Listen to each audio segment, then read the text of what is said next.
In the headlines, the United States imposes visa sanctions on government ministers and election officials, while the UK and Canada says it will soon do the same. The Granger government must respect the results of democratic elections and step aside. Chief Justice Roxanne George will Friday hear oral arguments in the case seeking to discard the results from the national vote recount. A teacher in Santa Rosa who recovered from COVID-19 is too scared to leave her house. And in sport, England ring the changes for second test. West Indies cautiously optimistic. With the news, I'm Kurt Campbell. We're glad you could join us. First up, the United States on Wednesday announced the revocation of visas for senior government ministers of the David Granger-led administration, along with some officials of the Guyana Elections Commission, GECOM, and their immediate family members. The announcement was made by U.S. Secretary of State Mike Pompeo during a live press conference. Bibi Katoon reports. Thank you, Kurt. Amidst growing intolerance for the 4-month electoral process, the United States government has imposed sanctions on key government officials. The sanctions came as yet another court case was filed challenging the results of the national vote recount, which showed the opposition People's Progressive Party won the elections by 15,416 votes. The announcement of the visa sanctions was made by U.S. Secretary of State Mike Pompeo during a press conference when he also called on President David Granger to step aside. The newsroom understands that the list of those visas who have been revoked include key government ministers, officials of the Elections Commission, a lawyer, and financiers of the coalition. This is the first time in recent decades that the U.S. has moved to impose sanctions for electoral fraud. Pompeo noted that the sanctions will extend to the family members of the persons listed. Today I'm announcing visa restrictions on individuals responsible for or complicit in undermining democracy in Guyana. Immediate family members of such persons may also be subject to restrictions. The Granger government must respect the results of democratic elections and step aside. In a subsequent statement posted on the U.S. State Department's website, Pompeo said the U.S. government has always stood with Guyanese people. He again promised there will be consequences for individuals who seek to undermine democracy. Pompeo noted, and I quote, "The events following the March 2nd elections indicate that there are forces that have repeatedly refused to accept the will of the people at the ballot box. Guyana's non-democratic trajectory is dangerous for its citizens and for the hemisphere as a whole." End of quote. The powerful U.S. official said he hopes Guyana's leaders understand what is at stake if they continue down this path. Further, the Secretary of State said, and I quote, "This action is not about interference. It is to send a clear message of the consequences of subverting democracy and the rule of law, which poses a danger to us and our hemispheric partners. We have long said that we have no preference for a winning party, as long as it is selected through a free and fair electoral process that is credible." End of quote.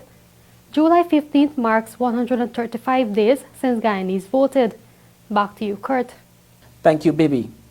We tell you now that in response to the U.S. sanctions, the executive arm of government in a statement said it regrets the decision taken by the United States Department of State.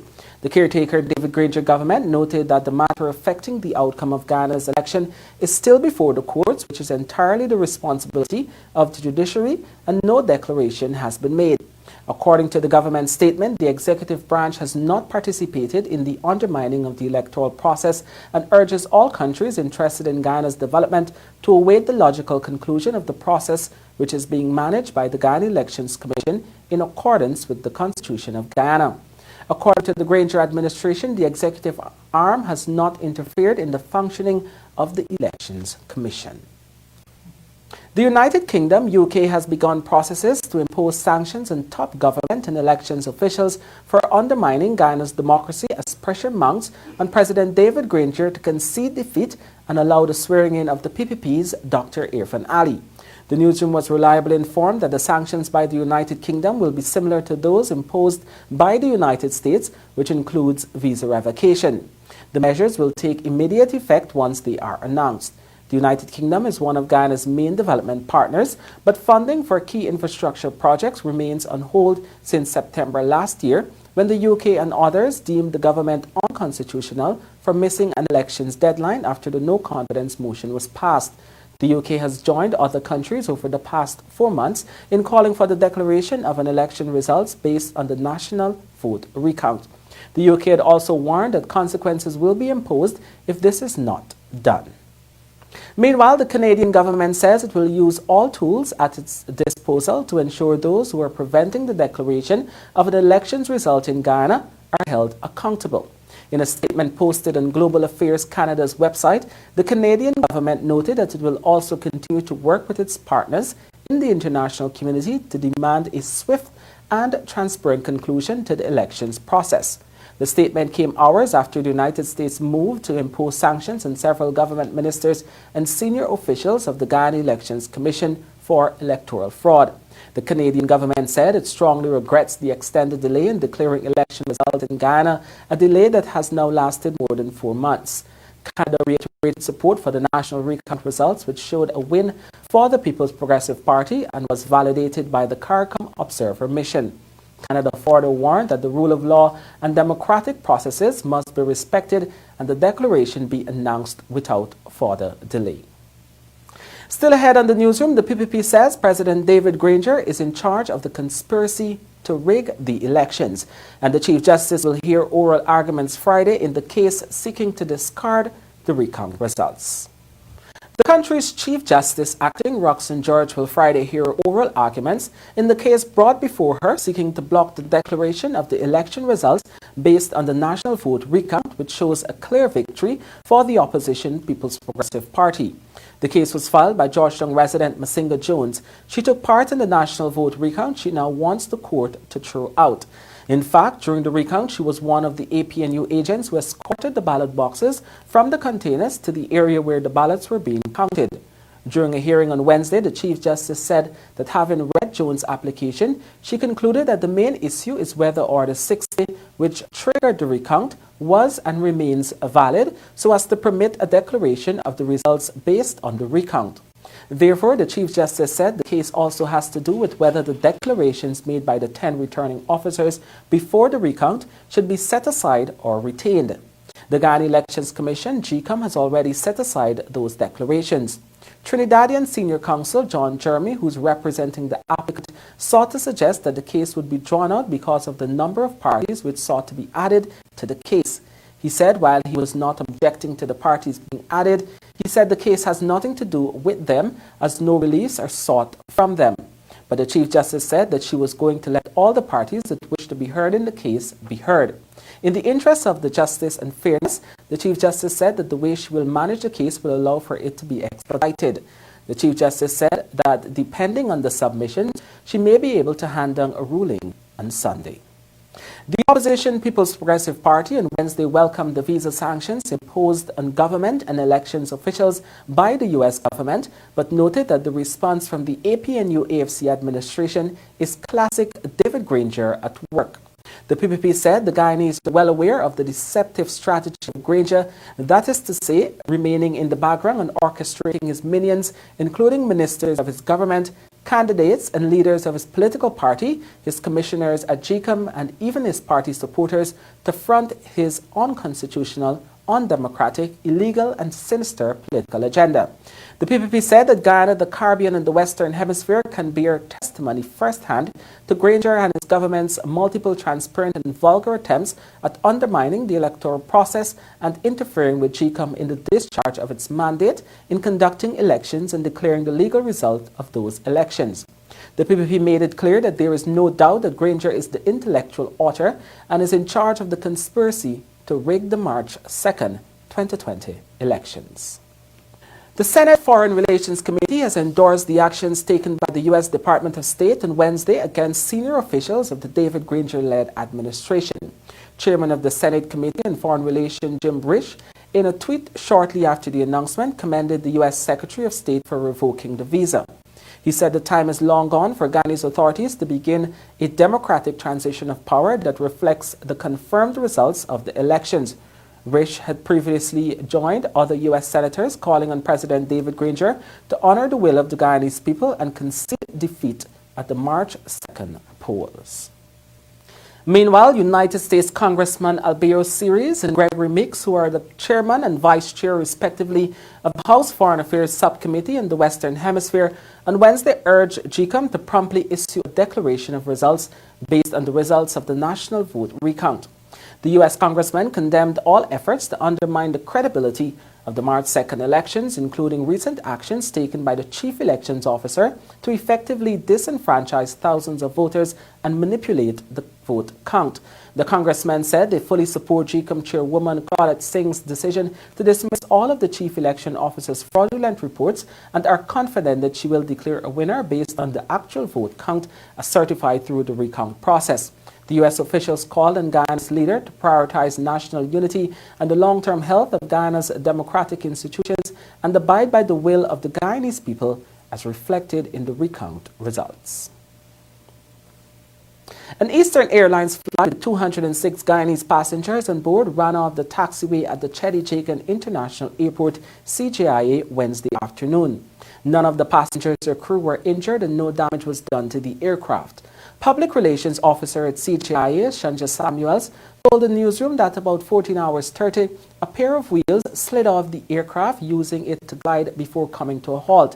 The nationals were returning home from New York. 3 days after returning to Blackwater Crusher, Cuyuni River, a 37-year-old gold miner of West Le Penitent's housing scheme, Georgetown, was stabbed to death by a man known as Tallman. Theo James, called Max, was reportedly involved in a triangular love affair with the suspect and a female. His sister Simone Parker spoke with the newsroom via telephone on Wednesday and called for the suspect to be brought to justice. After stabbing James multiple times, the suspect ran away and is currently being sought by the police. A post-mortem Thursday revealed that James died as a result of a punctured lung and multiple stab wounds. Yes, Saturday, I went into the interior, and when he left, I made them understand that this girl that she was dealing with, she was having an affair with the next man. That's what I made them understand. And the next man, maybe she like tell him that Max come, and you can no longer come, Max, staying here tonight. And that's what I made to understand. And she turned and said, I can show you that you must stay here. I said, so yes, stay here. And the guy, like, he keep insisting that I can show you he's not staying there. And with that, my brother, like, he was hanging out somewhere or going somewhere. And I made them understand that my brother was stabbing multiple times. We're seeking justice. I go through with the law, I need justice. That's what I need. Because I don't think that even if you have an affair with a woman, you need to kill a man for a woman. A woman. My brother is young. That's my youngest brother. I'm a mother, sister, and everything. And it is very hard to end him for me. Very hard to end him for me. So I'm seeking for justice. I need justice. Saturday morning, the last word I said, I love you. When he left and went into the interior. And that was a very loving and caring person, not only for the family. That's why there are a lot of people that are supporting me. So well, it's my comfort and so forth. Still ahead on the newsroom, a teacher in Santa Rosa who recovered from COVID-19 is fearful of leaving her house.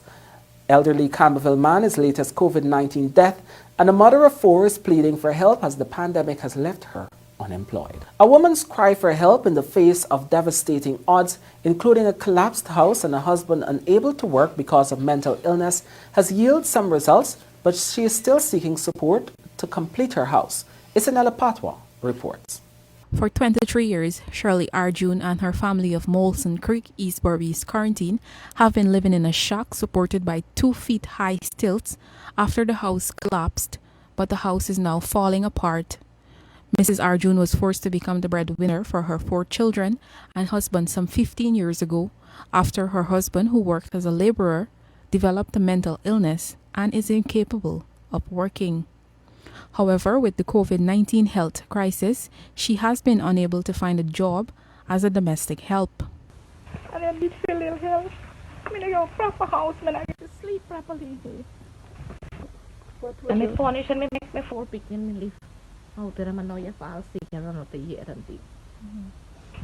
When we punish bad picnic, I tell The story can punish bad. I'm glad for what picnic and do people also I get one little money. And I don't thousand and still I get them. Through tears, Mrs. Arjun praised her eldest child who works and provides for the family. Her youngest son, now 14 years old, recently started working on a cattle ranch to help the family. At the weekend, private citizen Razana Mohammed, who has been helping families in need, reached out to Mrs. Arjun. Mohammed launched an appeal for donors to help the family, and within hours, she received pledges and donations to help build a new house for the family. So my plan for this auntie is for us to rebuild something that she can live in, comfortable. So we spoke with the chairman of NDC because this land here is not ours. So we're gonna build on, he's allowing us to build on the leased land. So we're gonna set up something as soon as possible, build a nice small house, and our plan is to get her new stuff in the house, like bed, new utensils, everything new. Like let her be comfortable and let she can be happy. Late Tuesday afternoon, a team started clearing the spot to commence construction for the new modest house for the family. Construction is projected to be completed within 2 weeks. Others desirous of assistance can contact 670-6908. Reporting for the newsroom, I am Isanella Patwell. Melty Paul, a 74-year-old resident of Campbell Housing Scheme, Georgetown, has been recorded as Guyana's 18th COVID-19 related death. The newsroom understands that Paul died on Sunday, July 12, at the Georgetown Public Hospital shortly after samples were taken for his COVID-19 test. The positive results only came back Tuesday, and the Ministry of Public Health confirmed his death on Wednesday to the media via WhatsApp group chat. The newsroom was reliably informed that the elderly man was taken to the accident and emergency unit after he was transferred to the transition ward, where he became unresponsive. His transfer to the ward occurred in less than 24 hours upon his arrival at the A&E unit. The newsroom has been unable to confirm what his underlying medical conditions were. Guyana recorded its 17th COVID-19 related death on July 11 at the West Demerara Regional Hospital at Freedenoop, West Coast, Demerara. The Amerindian People's Association, APA, has redirected funds from its land titling and other projects to help indigenous residents fight the COVID-19 pandemic while providing for their families. The association lamented the government's lackluster posture in assisting residents. There is a lack of adequate government support in providing food hampers, insufficient personal protective equipment for community health centers, and ineffective communication from the government officials. APA Executive Jean LaRose spoke with the newsroom. We receive funding from the department we traditionally work with and others as well. So I was talking about the 10-year facility. We have a project running with them, and because of COVID, we have basically been stuck in our home offices as such. And we received permission to reallocate funds out of that project towards COVID relief. We had signed a project to do a number of things. One was to support the land titling and demarcation project that the government had been embarked on, and that they had been carrying out for a while. So one was to support that, to push for other communities that did not fall or that were not immediate priority for the land titling and demarcation project by the government, that we would supplement and support those so that we could have other communities perhaps titled and demarcated. That came to a screeching halt because of COVID. And then we also were looking at revision of the Amerindian Act.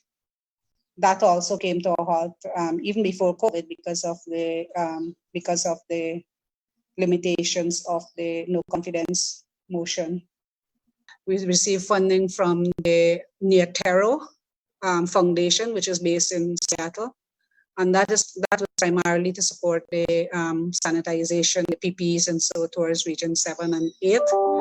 We received funding from the Amazon Emergency Fund, which is a fund set up very quickly once COVID started impacting indigenous communities in the Amazon. So we received funding. We also targeted Region 7 and 8 with those funding.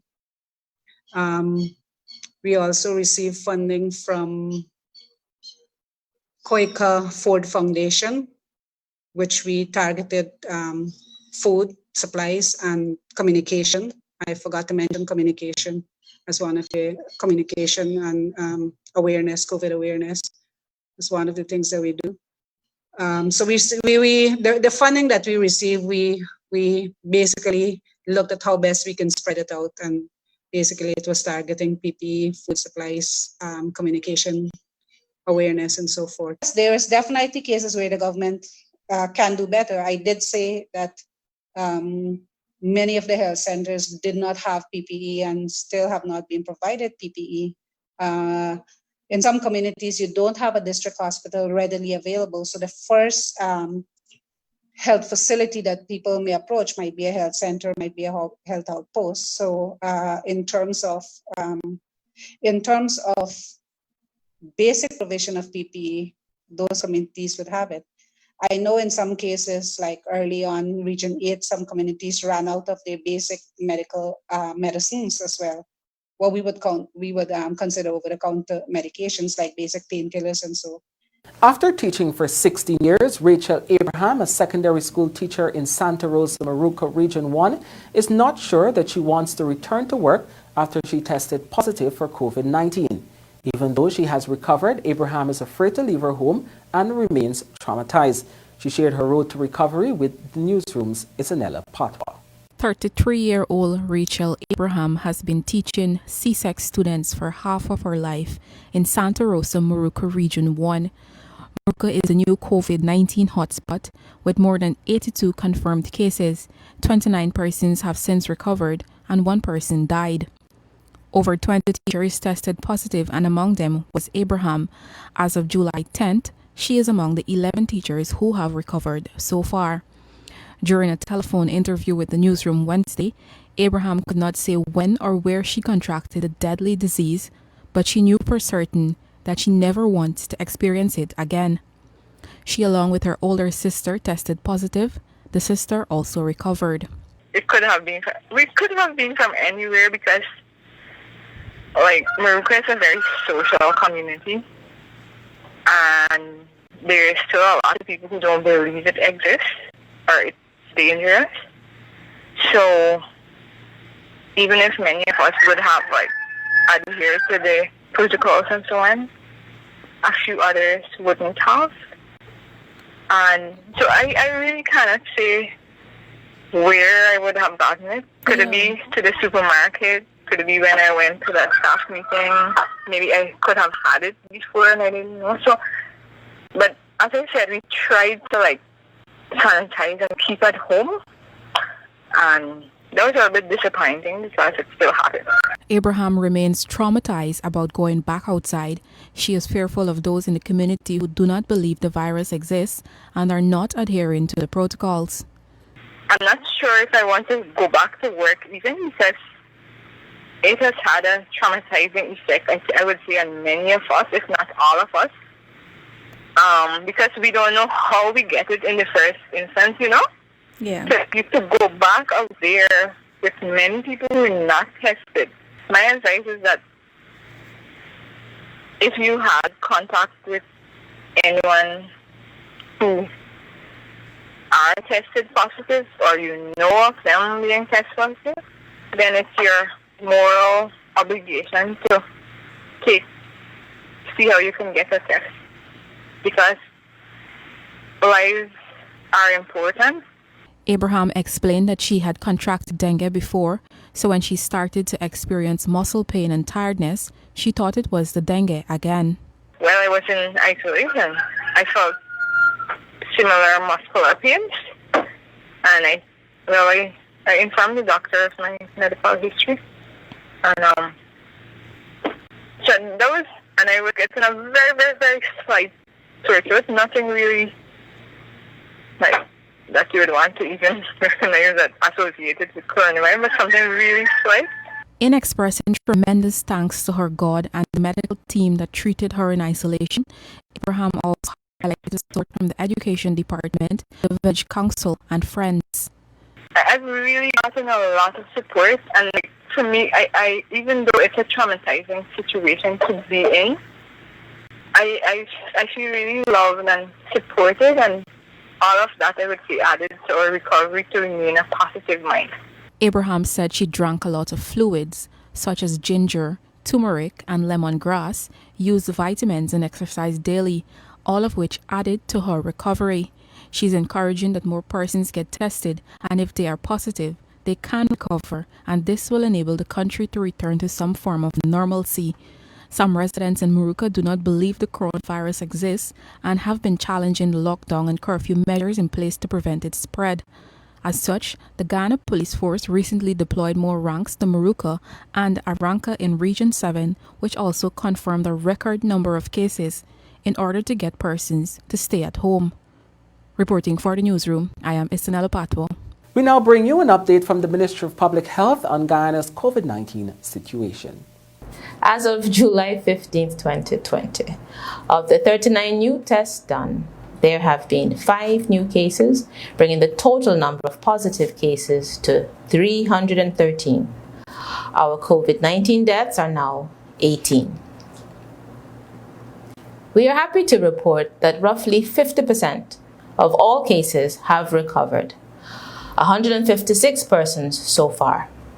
In institutional isolation, we currently have 139 active cases, 10 persons in institutional quarantine, and 5 persons in the COVID ICU. To date, we have tested 3,418 persons, with 3,105 being negative. Fellow Guyanese, as our cases continue to steadily climb, I wish to present to you the cumulative trend of our cases so you can fully appreciate why the ministry is pleading with you to adhere to the guidelines so that the same situation does not occur in your region. On your screen, there is a graph displaying the cumulative COVID-19 positive cases reported in regions 1, 4, and 7 during the period 11th of March 2020, when Guyana reported its index case and death, to July 12th, 2020. The red line indicates the trend of cases in Region 4, where the population density is the highest. Over this 4-month period, cases climbed steadily, 100 cases for March to May 2020, with successful flattening of the curve during the month of June, with just 4 cases, only to start climbing again with 12 cases up to July 12, 2020. The blue line represents Region 1. You will notice that the first reported case occurred on April 7, 2020, and remained this way until May 19, 2020. Thereafter, please note the relative slow rise until 15th of June, the 11 cases, after which the steep incline, where some 80 cases have been recorded from June 15th to July 12th. A number of our children have been reportedly affected by COVID-19. According to the stats from March 11th to July 12, 2020, in the 0 to 5 age group, 11 children, representing 3.9% of all cases, have had the disease. 6 to 10 age group, 8 persons, representing 2.8%, and in the 11 to 15 age group, 12 persons, representing 4.2%. A total of 31 children, representing 10% of all cases. Parents, we need to remind you to do your part and protect your children. Make sure when you are sending them to the market that they have all the required things. Masks, sanitizer. Encourage your children to comply with the guidelines so that they are not infected. Note, the highest rate of infection is in the 21 to 60 age group, representing 70% of all infections. This is the very age group most likely to be out and about and therefore at increased risk for exposure to COVID-19. When the Newsroom returns, the financial weather and bridge reports along with sport.